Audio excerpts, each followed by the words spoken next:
Hello world. Since I get a lot of questions about the design of my knives and why I make certain things in the way they are, so I thought I'd make a little video about explaining some of the design elements and materials used for my knives. This is my Hubert knife. It's a hunting knife. I guess you could also use it for fishing, but it's mainly built for hunting. So I'll tell you a bit about the inspiration for this knife. So I started designing this knife a couple of years ago because I was inspired by an uncle of mine gave me an old Austrian hunting knife, and I noticed it had a pointy blade, and I also noticed that many butcher knives have a pointed blade. So why was everybody using a Scandi grind or a drop point knife for hunting? It made no sense to me. So I got to work, and I'm a hunter myself. I used many knives, and I got to work and started designing my knife, my hunting knife, or my idea of the perfect hunting knife. So I designed my knives in 3D on my computer, and this allows me to perfect them in the way that I can make little adjustments, and this design has grown over the years. I've used it in the field. Many hunters have used it. I got feedback from them, and then this is how I ended up with the final version of it. So you'll see the three slightly different versions of it. I'll talk about it in a minute, but let's start with the steel, because that's probably the most important. I heat treat all my knives myself. I only use stainless powder metallurgic steels. They are all cryogenically treated in liquid nitrogen. I have a Rockwell hardness tester, so all the knives, every batch is tested, so I get a consistent result. Why do I use powder metallurgic stainless steels? Because a hunting knife, you could use a carbon steel knife, I guess, but powder metallurgy has allowed us to have a very fine grain structure, very wear resistant steels. So to me, it's a no-brainer. I try to use, especially for game like wild boars, you need a very wear resistant steel, and also it's easier to clean, maintenance easier. The only thing you should be aware of is that for sharpening, because these steels are very wear resistant. So what I mean by that is I'm confident you can open up 7 or 8 roe deer with it, and then you will probably need to touch it up. If you're going to touch it up and sharpen it yourself, I recommend ceramic stones, diamond stones.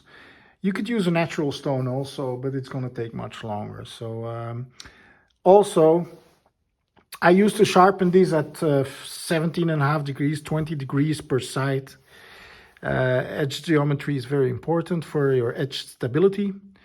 So, but then I noticed some hunters were doing brutal stuff with them. They were cutting teeth out of red deer and stuff like that. So to have a more stable edge, I started sharpening them at 25 degrees. But my personal knife, if you know what you're doing, you're a bit more delicate with your knife, I recommend you sharpen them at 20 degrees per side. So let's talk about the blade itself. So as you can see, it has a very pointy blade, but at the end there's a little curve. The first versions had a point without a little curve at the end. But that was, if you open up an animal, you run the risk that you will damage the intestines, and it will ruin your meat. So it's finger length. So this is how hunting knives are used. Usually you put your finger in it and you open up an animal from the inside out. That's why it's made this way. So the little curve allows you to safely put your finger behind the edge on the back of the knife and then start opening up an animal. It's got a hollow blade, hollow grind, so very thin at the end, which is always better. The thinner, the better for cutting performance. But usually, what's so special about the grip? Let's talk about the handle a bit. So I think, in my opinion, it's essential to have a big guard because usually you're in the woods. You're a bit nervous. It's getting dark. Your hands are wet or bloody. If you slip off the knife of the blade, you will cut all your tendons. So this is a bad situation, of course. So that's why I put a big guard on it for protection. I think that's important. But usually, I don't use my knives, and many hunters that I know don't use their knife a lot like this. They use their knife or in a pinch grip like this, or reverse grip like this when you open up an animal. So the grip is very comfortable in both positions. Like this, you can see it fits perfectly in the hand, or like that. The handle is removable with T20 Torx screws if you need to clean it up. If you have a wooden handle, if you drop it, you damage it, you can get a replacement for it. This one is like G10, two-tone G10. Nothing will happen to it, but still you can clean it. So I have the Hubert comes in 2 versions, 3 actually, but this is like what I call the working version. This is the luxury version. It has a Damasteel, powder metallurgic stainless steel, which is of course beautifully patterned. It has Turkish premium walnut burl, stabilized, also removable handle. And you can see both of them have checkered handles for grip, so you have a better grip when your hands are wet or bloody. So, performance-wise, there is no difference in the steels. Both are powder metallurgic stainless steels, so both will do the job. This is, of course, a very luxury item, a high-end item, if you like a more classic look of your knife. Then there's a third version of the Hubert. That's this one is for falconry hunting. So you see, it still has the point. I didn't grind it down because this serves only one purpose, and that's to finish off the prey. When the falcon hasn't finished the prey off, you can quickly kill it. There's a visual reference point here, so then you can immediately see only the tip is sharpened.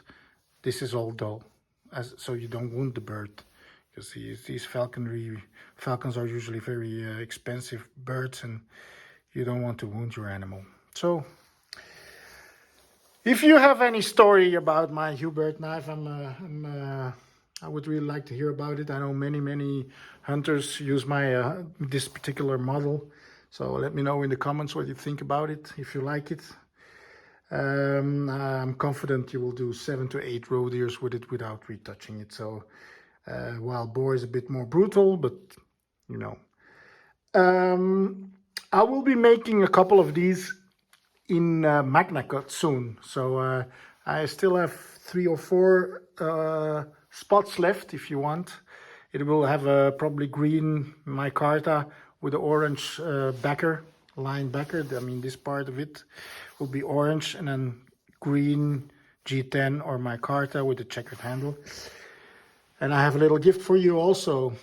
If you're a hunter, you probably know what skin this is. If you know, and you want to order one of these Hubert knives, send me a private message with the name of this animal, and I will give you a 10% discount on this knife. So that's it for the presentation of my Hubert knife. I hope you found it interesting, and if you have any more questions, just let me know, and see you next time. Ciao.